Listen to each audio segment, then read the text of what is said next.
Assalamualaikum warahmatullahi wabarakatuh. Para pemirsa dimanapun berada, semoga kita selalu sehat walafiat, dalam kondisi apapun selalu kita di bawah lindungan Allah Subhanahu wa taala. Amin, amin ya rabbal alamin. Hadirin para pemirsa yang budiman dimanapun berada, pada kondisi saat ini kita banyak sekali pro dan kontra tentang bagaimana sih kok kita telah 3 kali berturut-turut tidak melaksanakan sholat Jumat. Sebenarnya di dalam hadis Nabi Muhammad SAW, Rasulullah bersabda bahwa barang siapa yang meninggalkan sholat Jumat secara 3 kali berturut-turut itu disebut kafir kalau tanpa uzur.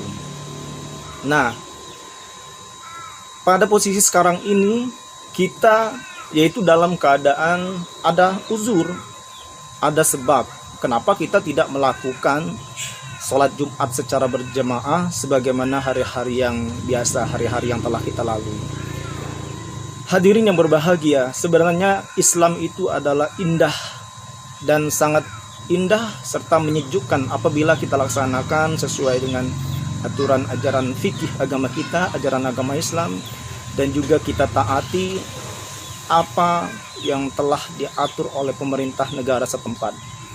Sebenarnya sudah sangat jelas fatwa Majelis Ulama Indonesia telah memberikan bahwa kalau kita tidak melakukan sholat Jumat 3 kali berturut-turut karena ada uzur, ada sebab, itu diperbolehkan diganti dengan sholat zuhur.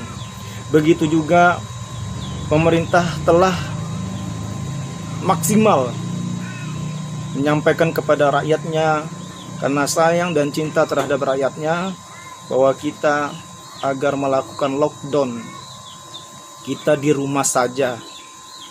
Di rumah saja kita menjaga kesehatan, menjaga, membatasi, memperketat. Kita harus disiplin, tidak usah keluar rumah. Apalagi kalau tidak ada kepentingan yang jelas. Untuk sementara ini saja, sementara kita di dalam merasakan atau pada posisi menyebarnya wabah virus yang menular ini. Hadirin yang berbahagia, sabda Rasulullah sudah jelas bahwa sudah di zaman sahabat Nabi itu sudah ada. Dan Rasulullah sudah bersabda, sudah ada dalilnya bahwa kalau terjadi virus menular atau tersebarnya wabah penyakit menular di suatu negeri, maka kita diwajibkan yaitu tidak memasuki negeri tersebut. Dan begitu juga yang berada di dalam negeri tersebut harus berada diam di negeri itu. Tidak boleh keluar dari negeri yang tersebar wabah penyakit menular. Ini istilahnya adalah lockdown. Disinilah pemahaman kita. Intinya lockdown itu yang di dalam negerinya tidak boleh kemana-mana, tidak boleh keluar dalam posisi menyebarnya virus yang menular itu. Dan orang yang dari luar tidak boleh masuk ke wilayah itu, tidak boleh masuk ke dalam negeri itu. Ini yang dikatakan lockdown, sehingga kita aplikasikan, kita praktekkan pada diri kita, keluarga kita, sekaligus wilayah kita dan negara kita yang tercinta ini, yaitu dalam suasana melaksanakan lockdown pada saat ini. Itu adalah untuk memutus rantai wabah penyakit yang menular supaya tidak bisa berkembang biak, tidak bisa dia bersarang di tubuh kita dan saudara-saudara kita. Hadirin yang berbahagia, sebentar lagi kita akan melakukan sholat Ramadan. Harapannya seperti itu. Semoga kita bisa melakukan sholat Ramadan di tahun 2020 ini dengan tenang, dengan sukses dan berhasil. Namun, kalau kita tidak melakukan sholat tarawih secara berjamaah, kita tidak melakukannya secara berjamaah, ini pasti ada uzur, ada sebab. Nah, tadi kan Rasulullah juga pernah sholat di rumah dalam keadaan dia sakit. Begitu juga pada saat ini kita kan dalam keadaan perhatian, dalam kondisi tertentu yang sangat urgent dan darurat.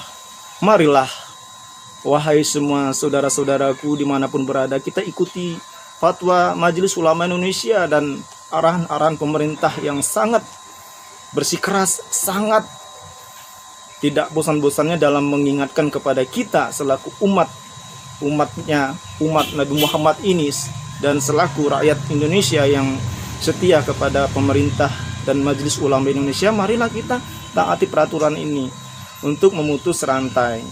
Jadi di dalam bulan suci Ramadan nanti, kita janganlah memaksakan diri untuk melakukan sholat tarawih secara berjamaah, karena akan sangat membahayakan. Yang tujuannya rekan-rekan yang lain sudah bersih keras, sudah berjuang mati-matian untuk memutus rantai, sehingga kalau ada kita melakukan sholat berjamaah, itu akan sangat merugikan diri kita sendiri. Kalau ini virus ini belum begitu sembuh atau belum begitu selesai, sangat disayangkan. Maka dari itu, agar bersabar diri, apabila kondisi belum memungkinkan untuk pada bulan Ramadan suci nanti, ya, pada bulan suci Ramadan nanti kita untuk melakukan sholat tarawih secara bersama, namun kita harus bersabar untuk melaksanakan tarawih di rumah saja. Barakallah, wallahul muwaffiq ila aqwamit thoriq. Wassalamualaikum warahmatullahi